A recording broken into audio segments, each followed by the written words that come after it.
பிரியாணி பாட் எடுத்துகிட்டு ஆயில் சேர்த்துக்கலாம்.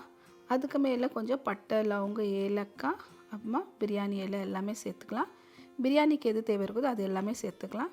கொஞ்சம் நல்லா 2லேருந்து 3 நிமிஷம் வரைக்கும் வதக்கி விட்டுக்கலாம். கொஞ்சம் லைட்டாக வதங்கினா போதும். அதுக்கு மேலே ஆனியன் சேர்த்துக்கலாம். பாருங்கள், நல்லா ஒரு 250 கிராம் அளவு ஆனியன் நம்ம கட் பண்ணி எடுத்துக்கிறோம். இது நல்லா வதக்கி விட்டுக்கலாம். ஃபுல்லாக கொஞ்சம் நல்லா கலர் சேஞ்ச் ஆகட்டும். இந்த வெங்காயம் நல்லா கலர் சேஞ்ச் ஆகிறதுக்கு நல்லா ஒரு 5லேருந்து 10 நிமிஷம் ஆகும். எல்லாமே கொஞ்சம் வதக்கி விட்டுக்கலாம். நல்லா ஃபுல்லாக கலர் சேஞ்ச் ஆகட்டும். பாருங்கள், இந்த அளவுக்கு கலர் சேஞ்ச் ஆயிடுச்சு ஃபுல்லாக. இதுக்கு மேலே நம்ம இது பாருங்கள், இந்த கலர் ஆனாலே போதும். இதுக்கு மேலே நம்ம தக்காளி சேர்த்துக்கலாம். தக்காளி வந்து ஒரு 4 தக்காளி பெரிய சைஸு சேர்த்துட்டு நல்லா மிக்ஸ் பண்ணி விட்டுடலாம். தக்காளி வெங்காயம் நல்லா வதங்கட்டும். கொஞ்சம் நேரம் மூடி வைக்கலாம். கொஞ்சம் வதங்கட்டும் எல்லாமே நல்லா.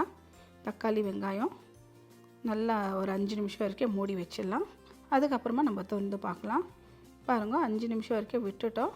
கொஞ்சம் நல்லா வதங்கிடுச்சு. கொஞ்சம் லைட்டாக வதங்கினா போதும், ரொம்ப மேஷ் ஆகணுன்ட்டு இல்லை.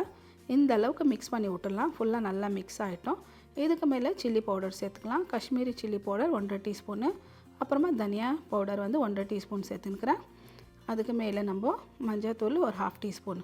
அதுக்கு மேலே ஜிஞ்சர் கார்லிக் பேஸ்ட்டு சேர்த்துக்கலாம். அதுக்குள்ளே ஒரு பச்சை மிளகா சேர்த்து நான் அரைச்சிட்டுக்கிறேன். 2 டீஸ்பூன் ஜிஞ்சர் கார்லிக் பேஸ்ட்டு ஃபுல்லாக சேர்த்துட்டு ஒரு 2 பச்சை மிளகா அதில் சேர்த்து நான் அரைச்சிட்டுக்கிறேன். சேர்த்து இப்போ நல்லா மிக்ஸ் பண்ணி விட்டுடலாம். ஃபுல்லாக இந்த ஜிஞ்சர் கார்லிக் பேஸ்ட் ஆகட்டும், மசாலா ஆகட்டும், எல்லாமே நல்லா மிக்ஸ் ஆகட்டும். ஃபுல்லாக பாருங்கள், இந்த அளவுக்கு நல்லா மிக்ஸ் ஆகிடுச்சு. கொஞ்சம் நேரம் நம்ம மூடி வைக்கலாம். பச்சை வாசனை போகிற வரைக்கும் ஒரு 5 நிமிஷம் மூடி வச்சா போதும், ஜாஸ்தி வேண்டாம். பாருங்கள், அதுக்கு மேலே ஒரு கப் அளவு தயிர், நான் ஒரு 200 கிராம் சின்ன பேக்கெட் வருது இல்லைங்களா, அந்த தயிர் நம்ம இதில் சேர்த்துக்கலாம். சேர்த்துட்டு நல்லா மிக்ஸ் பண்ணி விட்டுடலாம். ஃபுல்லாக இந்த தயிர் ஆகட்டும், மசாலா ஆகட்டும், நல்லா மிக்ஸ் ஆகட்டும் ஃபுல்லாக இதில்.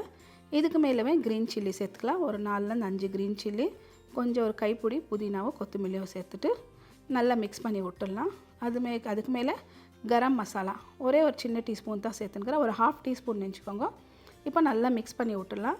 பச்சை மிளகா நான் வந்து ஜிஞ்சர் கார்லிக் பேஸ்ட்டில் ஒரு 2 சேர்த்துக்கிறேன். அதுக்கு மேலே ஒரு 5 சேர்த்துக்கிறேன். நல்லா இது மிக்ஸ் ஆனவே சிக்கன், நல்லா 1 kg அளவு சிக்கன் இருக்குது சேர்த்துட்டு அதுக்கு மேலே சால்ட் சேர்த்துட்டு நல்லா மிக்ஸ் பண்ணி விட்டுடலாம். இந்த சிக்கன் இந்த மசாலாலாம் நல்லா பிடிக்கட்டும். இதில் ஃபுல்லாக மிக்ஸ் பண்ணிவிட்டு மேலே கீழே ஆகட்டும். இதில் சிக்கனில் எல்லாத்துலையும் நல்லா மிக்ஸ் ஆகணும். மிக்ஸ் பண்ணிவிட்டு கொஞ்சம் நேரம் நம்ம இது மூடி வைக்கலாம். கொஞ்சம் இந்த சிக்கனில் மசாலா நல்லா பிடிக்கட்டும் எல்லாமே. பாருங்கள், இந்த அளவுக்கு நம்ம மூடி எடுத்துட்டோம். அதுலேயே தண்ணி விட்டுச்சு பாருங்கள். நம்ம தண்ணியெல்லாம் எதுவுமே சேர்க்கல இதில். பாருங்கள், இந்த அளவுக்கு மூடி விட்டால் சிக்கனில் தண்ணி வருது இல்லைங்களா, நம்ம எல்லாமே சேர்த்துருக்குறோம். ஃபுல்லாக மூடி வைக்கிறோம் இல்லைங்களா, அதுலவே தண்ணியெல்லாம் இந்த அளவுக்கு நல்லா தண்ணி வந்துடுச்சு. இதுக்கு மேலே நம்ம என்ன பண்ணிக்கலாம், ரைஸ் சேர்த்துக்கலாம்.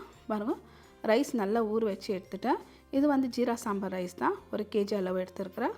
நல்லா ஊற வச்சுட்டு ஒரு 1/2 hour வரைக்கும் ஊற வச்சுட்டேன். இப்போ இதுக்கு மேலே சேர்த்துட்டு நல்லா மிக்ஸ் பண்ணி விட்டுடலாம். மேலே கீழே சிக்கன் ஆகட்டும், இந்த ரைஸ் ஆகட்டும், நல்லா மிக்ஸ் ஆகட்டும். ஃபுல்லாக இந்த அளவுக்கு நல்லா மேலே கீழே எல்லாமே மிக்ஸ் பண்ணி விட்டுட்டு இதுக்கு மேலே தண்ணி மெஜரும் பண்ணி வச்சுக்கிறேன். சுடு தண்ணி இதிலே சேர்த்துக்கலாம். சுடு தண்ணி நான் வந்து ஒரு சைடில் கெட்டலில் சுடு தண்ணி வச்சுட்டு இருந்தேன். அந்த தண்ணி தான் இதில் சேர்த்துக்கலாம். ஃபுல்லாக சேர்த்துட்டு ஒரு 4 கிளாஸ் அரிசிக்கு நான் வந்து 1 கிளாஸ்க்கு 1.5 கிளாஸ் அளவு தண்ணி வச்சுருக்கிறேன். வச்சுட்டு இதுக்கு மேலே நம்ம சால்ட்டு சேர்த்துக்கலாம். சிக்கனில் ஆல்ரெடி நான் சால்ட்டு சேர்த்துக்கிறேன். இதுக்கு மேலே ரைஸ்க்கு எவ்வளோ தேவை இருக்குதோ அந்த அளவுக்கு ரைஸு நல்லா இப்போ மிக்ஸ் பண்ணி விட்டுடலாம். மேலே கீழே எல்லாமே இந்த அளவுக்கு தண்ணி ரைஸ் எல்லாமே ஈக்குவலாக பார்த்துக்கலாம். 1 கிளாஸ் அரிசிக்கு நான் 1.5 கிளாஸ் அளவு தண்ணி வைக்கிறேன் நான். இது நம்ம பிரியாணி டேக்ஷில் பண்ணுறதுனால நம்ம 1 கிளாஸ்க்கு 1.5 கிளாஸு, அதே குக்கரில் பண்ணுறோன்னாக்கா 1 கிளாஸ்க்கு வந்து 1.25 கிளாஸ் தண்ணி வச்சா போதும். இந்த அளவுக்கு மூடி வச்சிடலாம். தம்மானு நம்ம பார்க்கலாம். பாருங்கள், இந்த அளவுக்கு நல்லா மூடி அப்படியே விட்டுட்டோம். நம்ம எதை மிக்ஸ் பண்ணவே இல்லை. பாருங்கள், இந்த அளவுக்கு முக்கால் பதம் ஆயிடுச்சு. ஒரு 15 நிமிஷம் கிட்ட விட்டுட்டேன். மிக்ஸ் ஏதோ பண்ணி விடல. பாருங்கள், இப்போ தான் வந்துட்டு ஃபுல்லாக மேலே கீழே எல்லாமே மிக்ஸ் பண்ணி விட்டுருக்குறோம். ஃபுல்லாக இந்த அளவுக்கு இப்போ மிக்ஸ் பண்ணிவிட்டு இன்னும் ஒரு 10 நிமிஷம் விடலாம். ஜாஸ்தியில் ஒரு 10 நிமிஷம் விட்டுட்டு நம்ம பார்க்கலாம்.